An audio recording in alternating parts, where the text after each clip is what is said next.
É este o resumo, é isto que consta nos autos para a manutenção da prisão preventiva do paciente.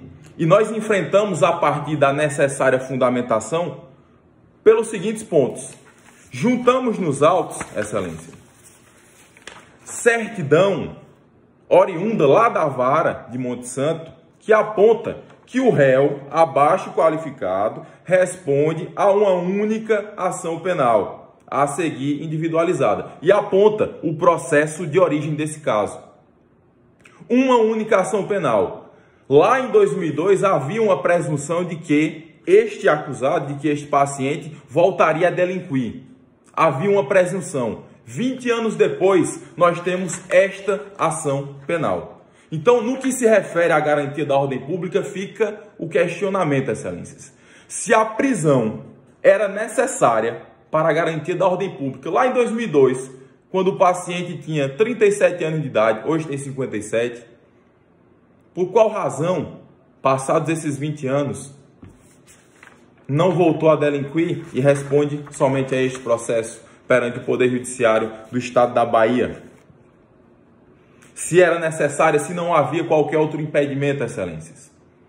Este é um dos pontos, a garantia da ordem pública. Dispenso falar sobre o clamor social e outros elementos que já foram, inclusive, tratados aqui hoje. Vossas Excelências, muito mais do que eu, sabem que não são suficientes para a manutenção de uma prisão. Mas falo aqui da aplicação da lei penal. Entendeu o meritíssimo juiz, ao decretar a prisão, meses após o fato, 7 meses após o fato, que o acusado, que o paciente teria se evadido do distrito da culpa.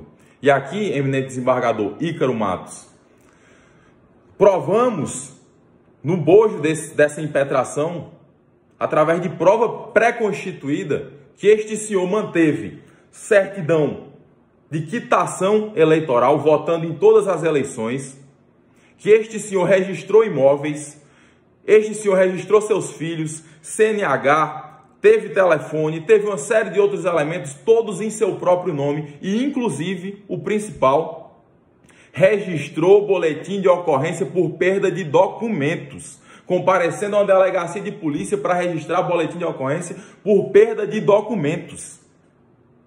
Que foragido é esse, Excelências? Que foragido é esse que poderia ser localizado com uma simples diligência junto ao TRE, com uma simples diligência junto a uma operadora de telefonia ou a qualquer outra, de energia elétrica, concessionária de água, de luz? Que foragido é esse, Excelências?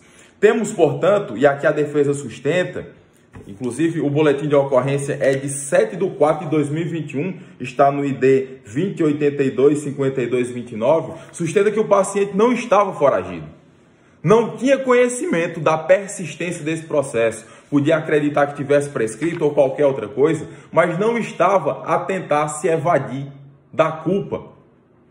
E entendemos, além disso, Excelências, que no contexto atual, passados 20 anos, temos hoje um paciente que comprovamos, quase idoso, 57 anos de idade, cego unilateral, cardíaco, hipertenso, com uma série de comorbidades. Aquela pessoa de 37 anos, de 20 anos atrás, não é a mesma de hoje, Excelências. E esses requisitos não persistem. Se um dia existiram, hoje não estão a persistir. E por isso se entende que é suficiente a aplicação de medidas cautelares diversas. E por que é que se entende, já aqui nos aproximando do fim?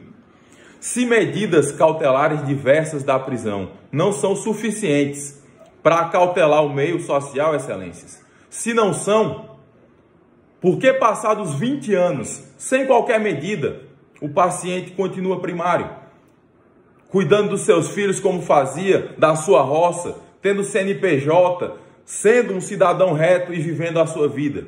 Se não são suficientes, porque antes não havia qualquer medida o impondo de praticar crimes, e hoje as medidas cautelares não seriam suficientes. E por fim, se entende, Excelência, que a medida cautelar de comparecimento em juízo, ou mesmo de comparecer a todos os atos para os quais foi intimado, é suficiente porque, eventualmente, se evadindo, deixando de comparecer, novamente seria decretada a sua prisão. Assim se garantiria um eventual júri, assim se garantiria uma série de andamentos processuais.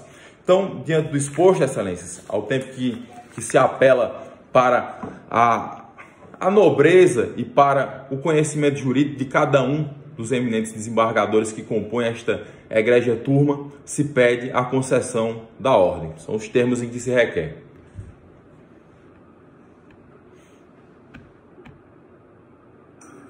Eu parabenizo o doutor Marcos Landim pela brilhante sustentação.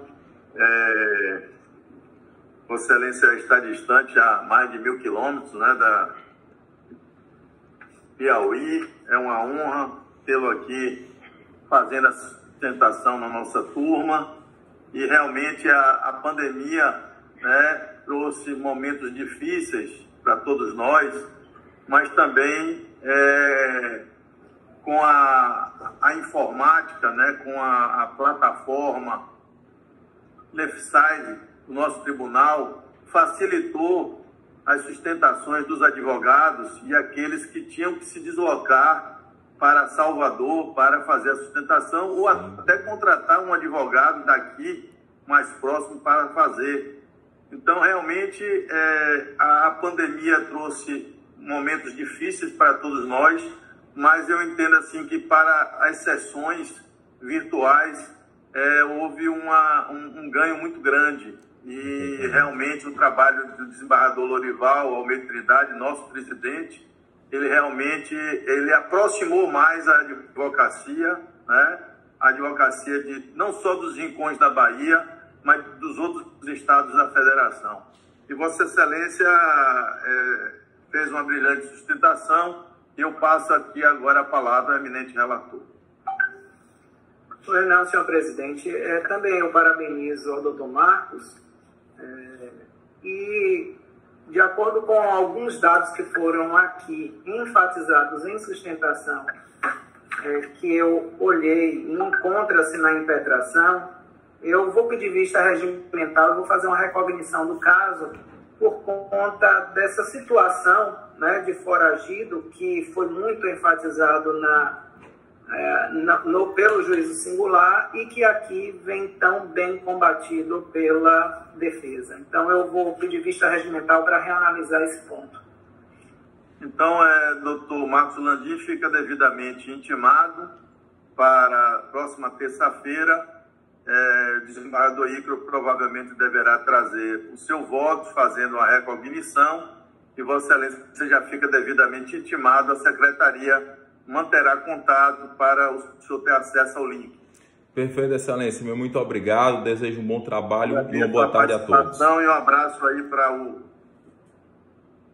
nossos conterrâneos. Um abraço, Excelência. Tem muitos amigos aí, muitos colegas magistrados aí, inclusive já participei de alguns eventos de futebol da nossa AMAB aí na terra querida. Traremos algumas sugestões pela organização, inclusive, dessa pauta via sessão por videoconferência, que tem inclusive uma sala de espera, toda uma organização para se entrar somente no momento devido. Isso são avanços que merecem os aplausos.